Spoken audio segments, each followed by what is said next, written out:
Hello and welcome back to Music Movies! I really do find myself at odds of how to wrap up Beatles month.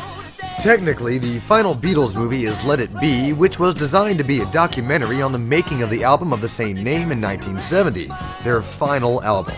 But Let It Be is no more a documentary than Magical Mystery Tour Cinema Verite. Oh wait, it kinda is, without the narrative and point. Well, the point is that it's just a fly-on-the-wall perspective of what amounts to be a very uncomfortable time in the Beatles' career. No story, no narration, just home movies and recording sessions, so what's to say about it? There was the movie All You Need Is Cash, which is a pre-Spinal Tap mockumentary of the Ruddles, whose career parallels the Beatles.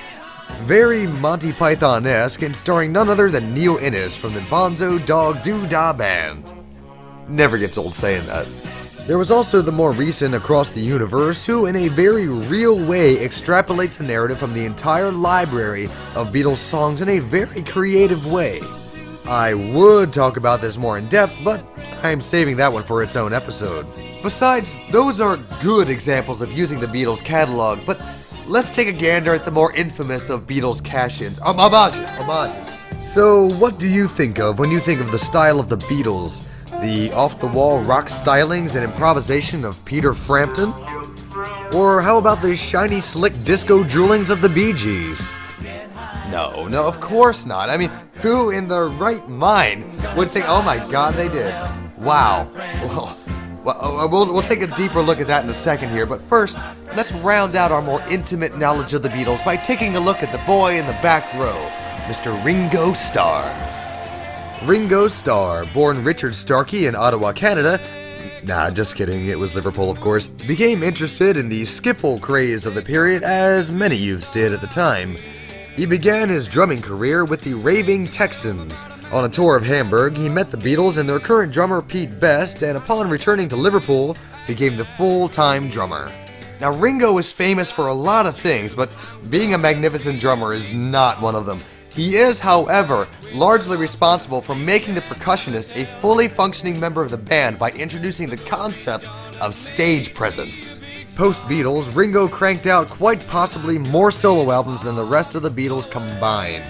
And he even tried his hand at entrepreneurship by opening up his own furniture store, which soon closed, and a record label, which soon closed.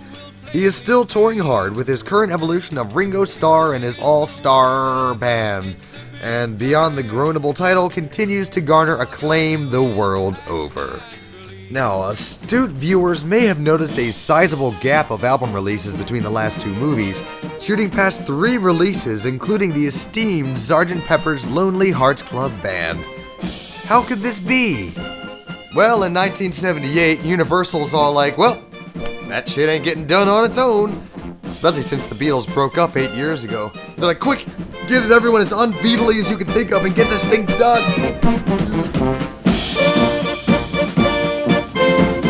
Let me start by saying this. I do not despise this movie as much as you expect me to. Let me explain.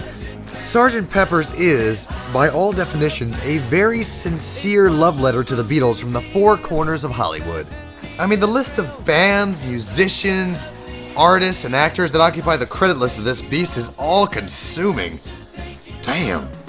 Ooh, Mrs. Pepper. The band is made up of all 3 Bee Gees who range from Harry, Harrier, and genetically jinxed. The Bee Gees you'll of course recognize as those Stayin' Alive guys, and Barry Gibb's perpetually open shirt. I'm fairly certain it's in his contract for a fan to constantly be blowing that mane of hair like he's in a perpetual shampoo commercial. The singer of the Peppers, Billy Shears himself, is performed by Peter Frampton, who was still riding that high of coming alive not too long ago. What would you think if I sang out of tune?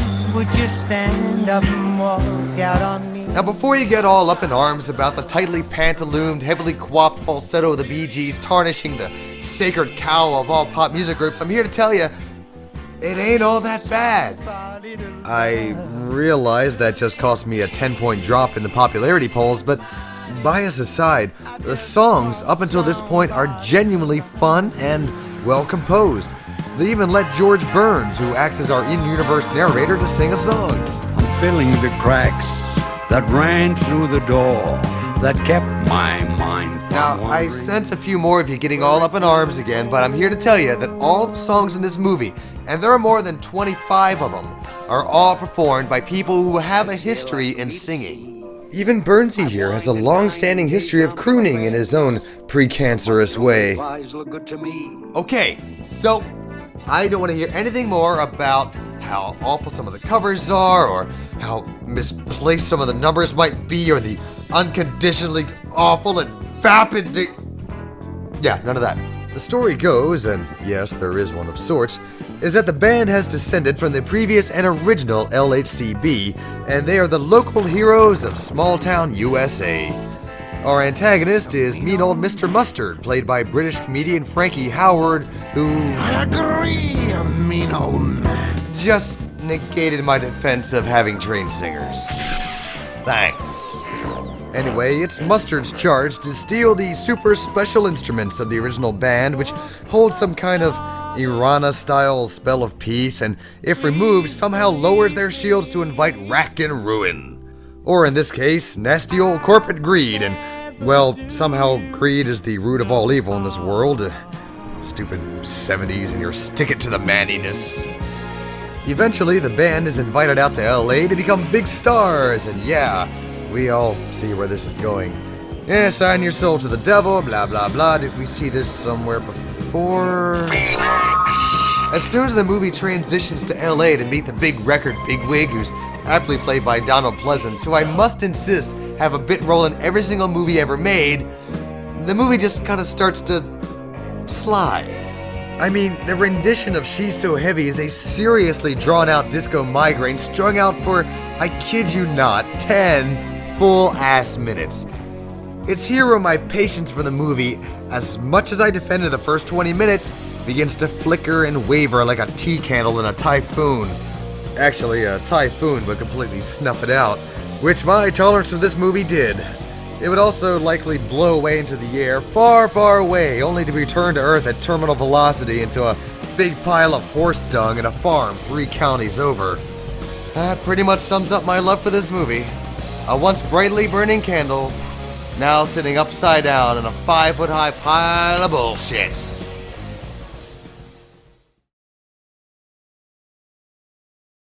While I could concentrate on the negatives, that's really not my style. I mean, everything created has at least some glimmer of redemption or good intentions. I could go on and on about Barry Gibb's chronic acting skill deficiency, or Frampton's constant over-Framptoning, the song mixes being reverbed until choked to death, the god-awful phasing effects, the unintelligible vocoder sequences.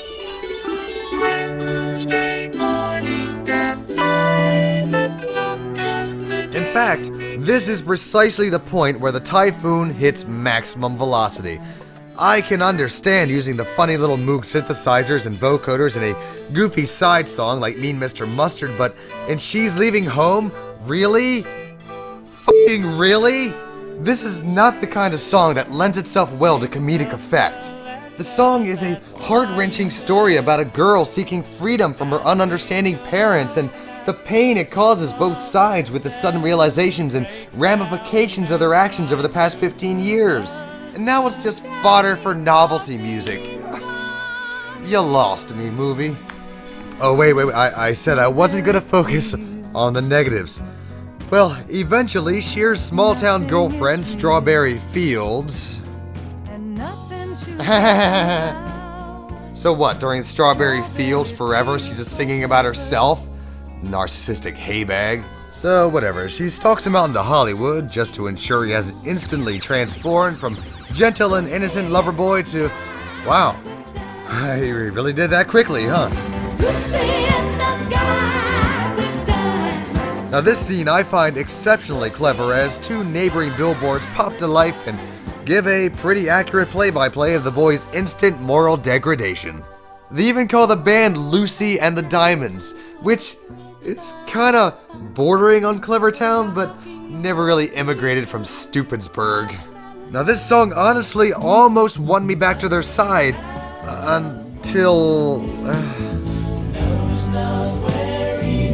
After coming from the stellar presentation from Yellow Submarine, they could only ruin Nowhere Man with this down-tempo, busy bass lines. Nowhere Man. No, Barry, no.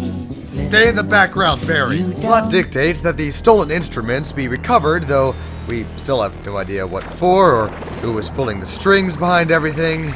Well, Plotman also commands that the instruments be given to 3 other people for a contrived reason to perform more songs. I mean safekeeping. One of these keepers turns out to be Steve Martin, who recently made musical comedy gold with his banjo playing and, of course, King Tut. Whenever people defend this movie, in whatever capacity they can, they always cite Steve Martin's performance as its saving grace. Why? I mean, it's a welcome comic reprieve, but it's loud and it's obnoxious, and it's not Martin's best work. He's way overplaying himself until it becomes some sort of stupid pantomime. Though the lightsaber duel at the end is pretty cool. Heck, they even let Alice Cooper out of rehab long enough to perform, Because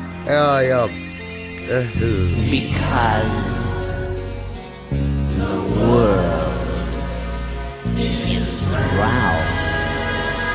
Now, legend states that originally Cooper performed the song straight just like Lennon did, as creepy as the song was, but eventually the producers are just like, look, you're Alice Cooper, you're creepy. You have our permission to be your Alice Cooperiest. Good thinking. The band finally tracks down the culprit, which turns out to be the future evil band, played by none other than Aerosmith, and oh wow, look how creepy Steven Tyler looked even back then. Come together right now over me. We're never really given any explanation to, well, anything. In fact, suffice it to say, the evil band is vanquished, but sweet Penelope, Strawberry Fields, gets killed.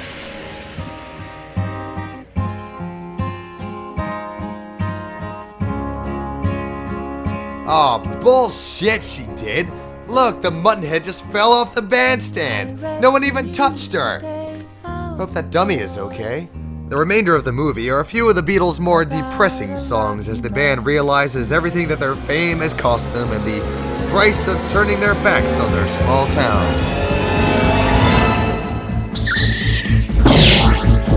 Get back! Get back! Just kidding! Deus Ex Billy Preston is here to solve all the town's problems with his shimmying. He saves Billy's life, saves the town, teaches the bad guys a lesson. Oh, f*** this. Get back, Loretta. That's it. Stop. End of review. Stop. Ugh, you're not missing much after this point anyway. The ending is just such a cluster of We Are the World Star pandering that closes the movie out, somehow making me feel even more hollow than that Resurrection garbage. And also, Carry That Weight is an awful, awful song to play for the pallbearers. So yeah, we literally learn nothing. No consequences, no motivation, no answers. Story gripes aside, I've gotta say that the songs and the reimaginings of the classic Beatles songs were done at least with a lot of heart and good intentions. And while they may not have known exactly what the hell kind of hippie message they were trying to convey, we at least get the comfort of knowing that Beatlemania is alive and well. But does it deserve to be at this point? That is the question. Alongside the question of best, worst. What song is a benefit to everyone? And what song should have just been tossed out the bathroom window? For best, no question for me, Earth, Wind & Fire's rendition of Gotta Get You Into My Life, which went ahead to become a chart-topping single in its own right. While I was worried about the intro, the soft, funky groove and the energy and enthusiasm they gave the song made for something truly magical. For worst, lots of choices, but She's Leaving Home pissed me off the most. It's not that I don't like the novelty of a Moog interpretation. Hell, I love Moog Cookbook, but whoever greenlit this idea needs to be drug out into the street and maimed. As if the unintelligible robots weren't bad enough, the parents are just as drab. Everything this song meant to me sucked out in the twinkling of an eye. Sgt. Pepper's is a movie that conflicted me. I wanted to love it. I tried to love it. God help me. I did, but I just could not forgive its disco shortcomings despite their obvious love for the source material. And on that note, I want to profess my undying love for each and every one of you for joining me on Beatles Month, and I promise that Across the Universe is still on the dartboard. God knows you guys have requested it enough times. On that note, dartboard ho!